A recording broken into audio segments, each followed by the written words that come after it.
Welcome back to Survival on Purpose. My name is Brian. Thanks for joining me. It's going to be a really quick video on how to whip a rope to keep it from unraveling very quickly. I did a video a while back on how to whip a rope, and gosh, it was like a 20-minute video.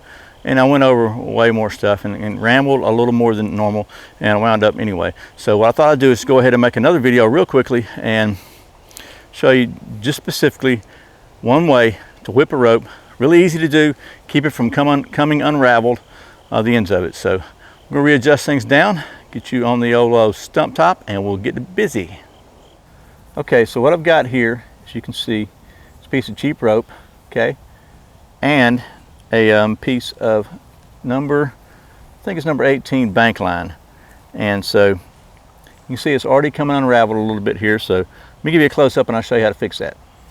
Okay, so we got a frayed rope here, and we got a piece of bank line here, which is about number 18, I think. It's about 2 feet long, probably way too long, but what you want to do is make a little loop, you know, turn it back on itself. Can you see that? Hopefully. Okay, so you grab it there, and then you kind of, somewhere about like that.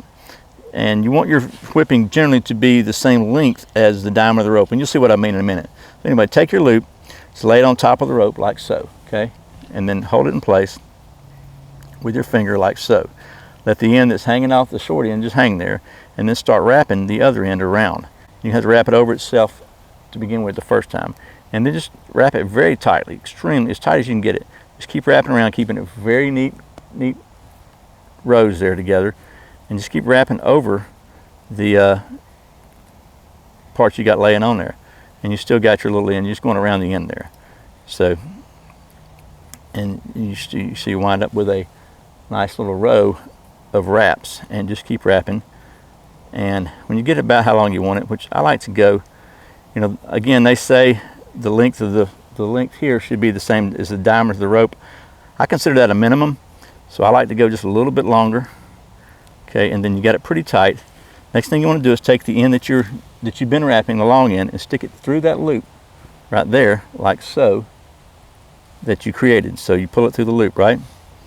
And now it's through the loop. Now you take the other short end on the other end and you pull it, and that's going to tighten that loop up. See that? See it tightening the loop up? Okay, as it tightens the loop up, it's going to catch on the piece that you wrapped, and then you kind of pull it out, and then pull them both really, really tight, as tight as you can. And what's probably going to happen is you're going to wind up pulling this loop back halfway under. If you just pull the short one on the end, you're going to pull that thing back through there a little bit. Really similar to the way you serve a bowstring. One of the ways you can serve a bowstring, but anyway, just as tight as you can get it, and then you just clip it off. I find my knife here and here, and I can't come unfrayed any more than right there. We'll just cut you off too, because I don't like it. There you have it. And